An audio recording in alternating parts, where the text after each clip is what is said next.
చాలా మంది ఆనందం ఎలా వస్తుందంటే బాగా డబ్బు సంపాదిస్తే వస్తుందంటారు. బాగా డబ్బు ఉన్న వాళ్ళు ఎవరినైనా మీరు చూడండి, వాళ్ళు ఎవరో ఆనందంగా లేరు. వాళ్ళని కనుక్కోండి, ఆనందంగా ఉన్నారేమో. కనీసం రెండో పూట తిండి తింటలేదు, చపాతీలు తింటారు. దిక్కుమాలిన బతుకంటే అది కూడా ఒకటే చపాతీ, అందులో రెండోది ఉండదు, బరువు పెరుగుతాడు. చట్నీ ఉండదు, బీపీ వస్తుంది. షుగర్ వేసుకోడు, ఎందుకంటే ఈయనకి షుగర్. ఇంకెందుకది ఒక చపాతీ కోసం 100 కోట్లు సంపాదించాడు, సిగ్గులేకపోతే సరి.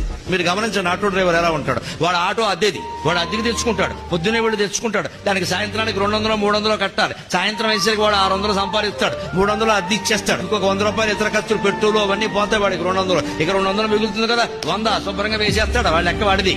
వేసేసి ఇంటికి వెళ్ళి 100 ఇస్తాడు. చంపేస్తాను, పులుసుకో 2 పెట్లు ఎంత చంపేస్తానంట. వాడు పెళ్ళ మహాపతివ్రత, వాడు చెప్పినట్టు వింటుంది. కూర భోజనం వాడు తినేస్తాడు. బయట నొలక మంచం వేసుకుంటాడు, నెక్కరేసుకుంటాడు, నోట్లో సిగరెట్ ఎట్టుకుంటాడు. రావో ఈ చందమామ అని పాట పాడతాడు.